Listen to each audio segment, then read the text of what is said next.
Bueno, pues un repaso a lo más actual en progresión en enfermedad renal crónica avanzada. Me parecía interesante empezar por recordar el concepto de progresión renal que se contemplan en algunas guías y que es un descenso confirmado del filtrado glomerular por encima de 5 en el contexto de un año o de más de 10 en 5 años, o bien una pérdida de más del 25% de la función renal respecto a basal, o un incremento de más del 50% en el cociente albúmina-creatinina respecto a la previa. Los factores de progresión de mayor importancia en cuanto a la pérdida acelerada de la función renal y con más bagaje y estudios que lo avalan son el aumento de la albuminuria, la hipertensión mal controlada y la hiperglucemia. También he destacado, aunque hay otros predictores clínicos, he destacado la insuficiencia renal aguda, pues porque ya está muy avalada su relación con la enfermedad renal crónica. Pero realmente la progresión de la enfermedad renal viene determinada por otros factores secundarios que no están relacionados con la enfermedad inicial, sino que pues, en el contexto de cambios hemodinámicos, metabólicos, pues tienen lugar una serie de maladaptaciones y de lesiones dentro del glomérulo que hacen que aumente la presión intraglomerular. Esto va a dar lugar, según la teoría de la hiperfiltración, a un daño endotelial, mesangial, que a la larga acabará provocando hipertrofia y esclerosis del glomérulo con la consiguiente aparición de proteinuria y luego ya en última instancia de la fibrosis tubulointersticial. Y eso es lo que hace que muchas veces en ERCA lo que veamos sea el patrón histológico típico de una glomerulosclerosis focal y segmentaria secundaria, pese a que al igual la causa inicial de la enfermedad desencadenante pues fue una tubulointersticial primaria. Esto se puede poner. Los biomarcadores tradicionales ya conocidos son el descenso del filtrado y el aumento de la excreción de proteinuria en cuanto a la predicción, ¿no?, de la pérdida de función renal.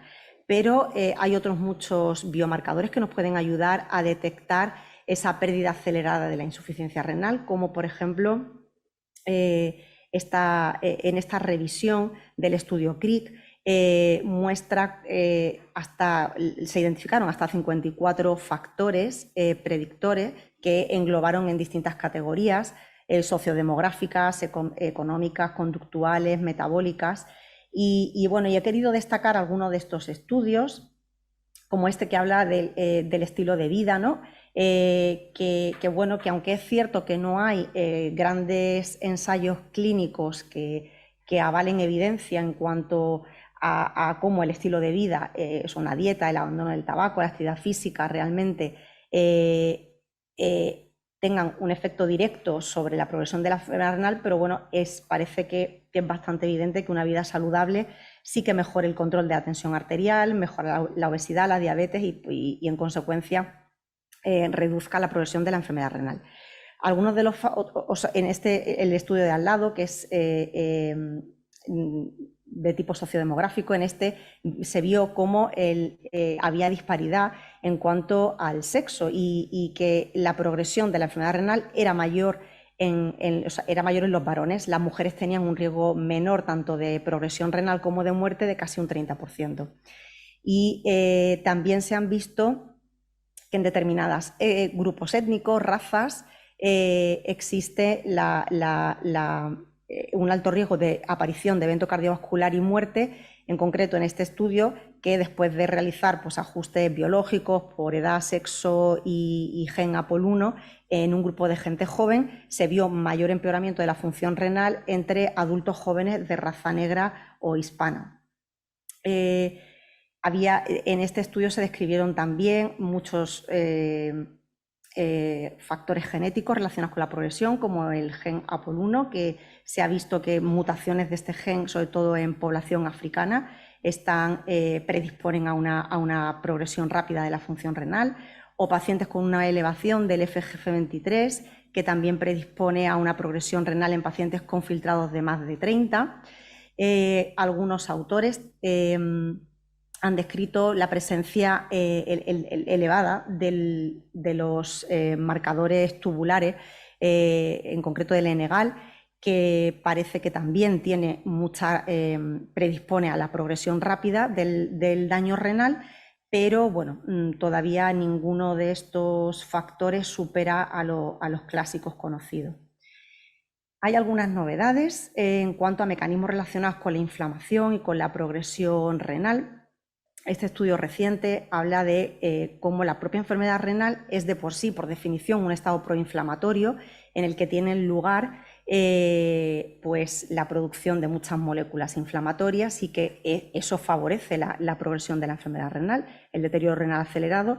Y en ese estado de enfermedad renal, donde hay retención de agua, de sodio, de acumulación de toxinas urémicas, existe un estado de diferenciación monocítico alterado en el que se han visto cómo aumentan los monocitos no clásicos, que son secretores, y que lo que están haciendo es producir aún más moléculas proinflamatorias y empeorar esta situación de inflamación.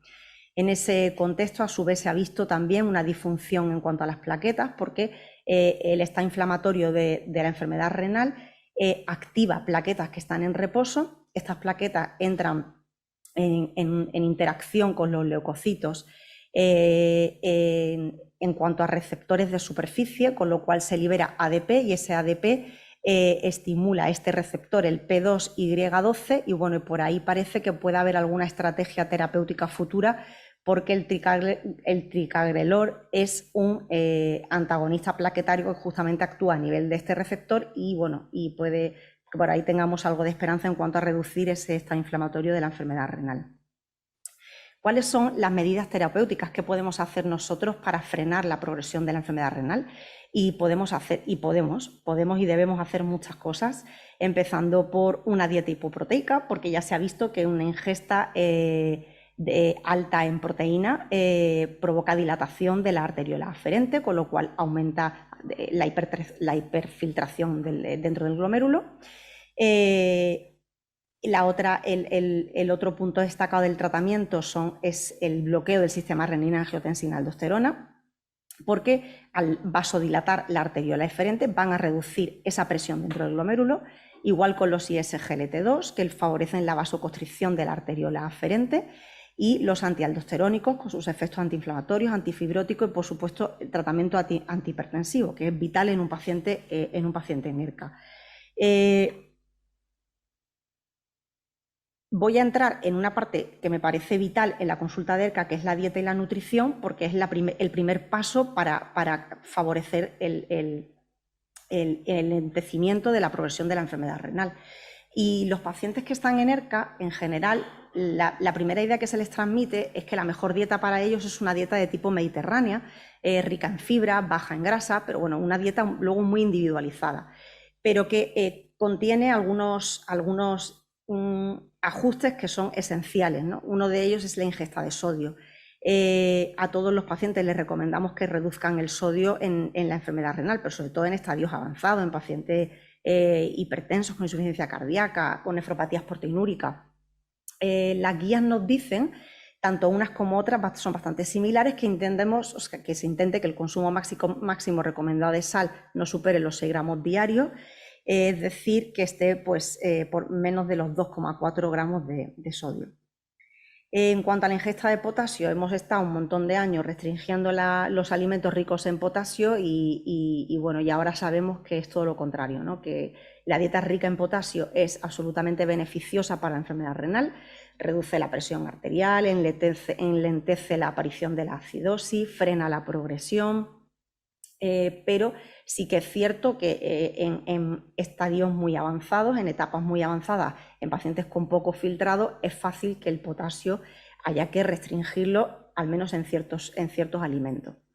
No obstante, tenemos la ayuda de los quelantes a la hora de ajustar el potasio con las resinas de intercambio catiónico, que ya bueno, las utilizamos menos, el patiromer y el ciclosilicato de circonio y sodio, que son pues, más eficaces y con mejor tolerancia que las resinas.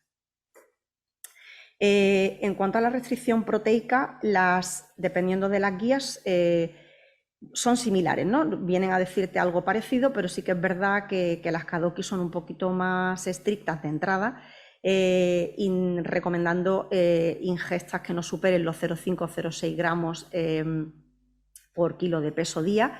Incluso siendo un poco más ambiciosos, recomiendan bajar aún más a consumos de 0,3, 0,4. Hablo de pacientes que no están en diálisis y sin diabetes, ¿vale? Enfermedad renal crónica avanzada. En dietas más restrictivas aconsejan valorar la inclusión de cetoanálogos.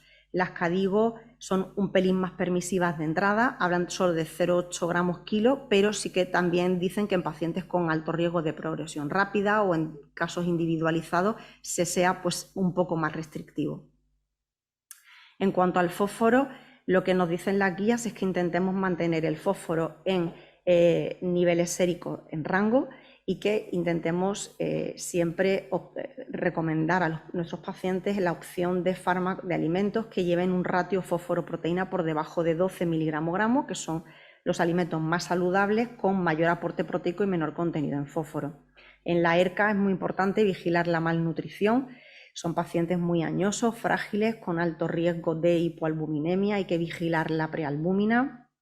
Hay que vigilar el consumo proteico calculándolo en orina con la urea de 24 horas, hacer encuestas, medidas antropométricas en las distintas visitas y valorar la suplementación nutricional si fuese necesario. Dentro de la progresión, una de las formas de frenar de intentar frenar la pérdida de la función renal es en trabajar bien las distintas complicaciones que surgen de la enfermedad renal crónica. Como ya han hablado de acidosis, solamente quería mencionar que dentro del tratamiento de la anemia renal tenemos este anticuerpo monoclonal contra la interleuquina 6, el ziltivekimab, que parece estar...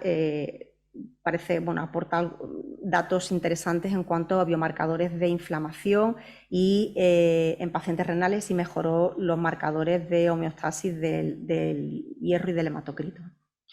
En cuanto a la tensión arterial, es fundamental tener a los pacientes ERCA bien controlados y debemos ser muy estrictos en las cifras de tensión arterial. Es verdad que no hay mucho consenso con las distintas guías, pero me parece razonable que nuestros pacientes en ERCA tengan una cifra de tensión arterial que esté por debajo de 13,8 milímetros de mercurio. Los escalones, el fármaco de primera línea sigue siendo los inhibidores del sistema renina-angiotensina-aldosterona, que pueden estar asociados a antagonistas del calcio o a diuréticos. En la enfermedad renal crónica avanzada, ya con filtrados bajos, a veces hay que optar de inicio por diuréticos a dosis bajita, porque, porque cuesta manejar la tensión en el contexto de esos grados de enfermedad renal. Entonces, ¿qué hacemos con los inhibidores del sistema renina-angiotensina-aldosterona? Porque en ERCA, ¿no? Porque durante mucho tiempo ha habido tendencia a suspender estos fármacos.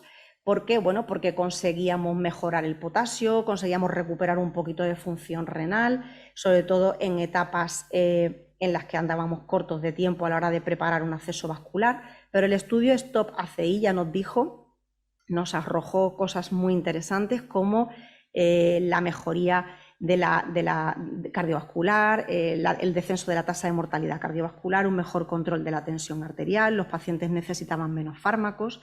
Así que es un estudio que no ha demostrado ningún beneficio a la hora de suspender el bloqueo del sistema renina-angiotensina-aldosterona en ERCA. Es un estudio multicéntrico con muchos pacientes.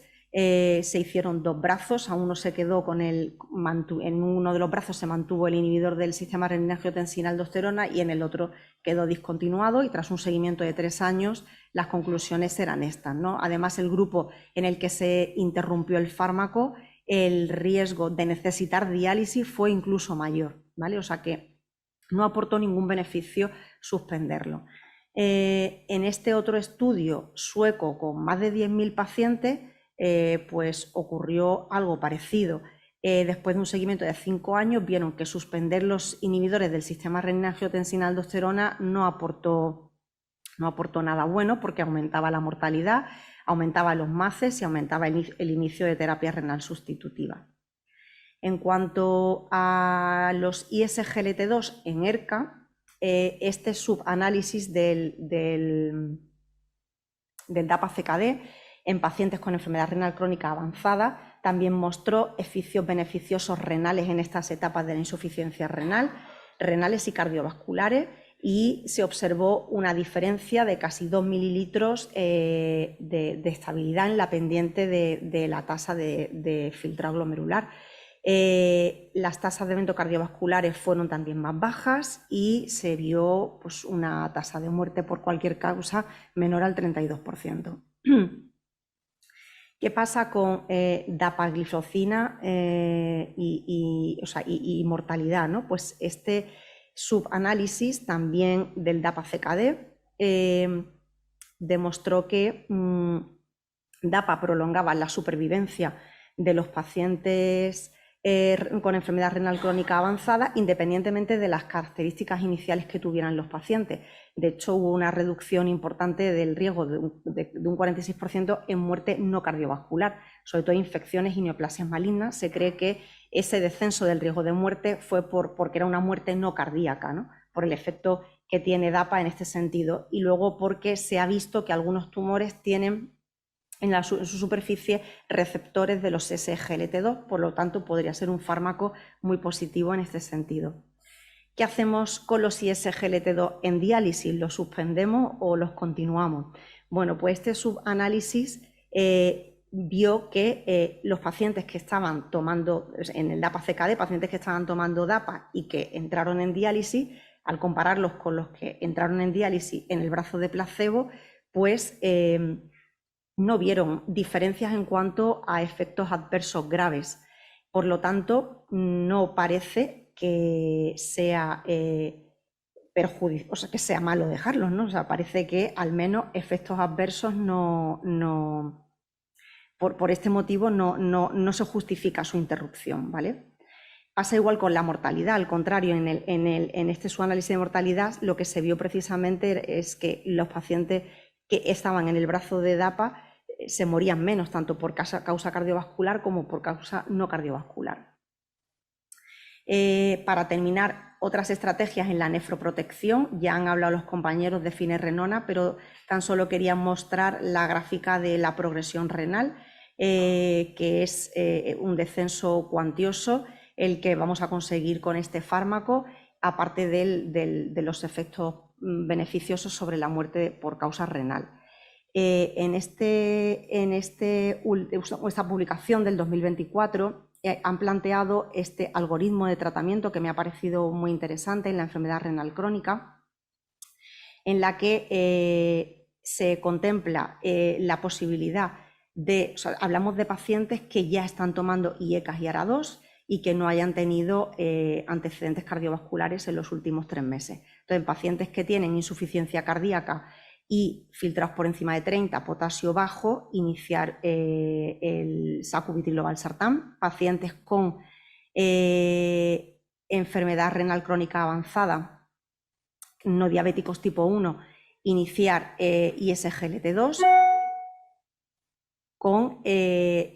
Si son filtrados entre 45 y 90 y vemos que la proteinuria es inferior a 300, sí que estaría indicado. Si vemos que la proteinuria es de más de 300, se puede añadir un ISGLT2, y pacientes que no toleren el ISGLT2 pero que sean diabéticos tipo 2, se les podría añadir un agonista del GLP-1. Y cuando iniciar finerenona, pues en diabéticos tipo 2 que tengan proteinurias elevadas, filtrados entre 25 y 60 asociados a retinopatía diabética, o bien filtrados bajos con mucha proteinuria, siempre y cuando sean pacientes que estén tolerando dosis elevadas de IECAS ARA2 y con potasio bajo.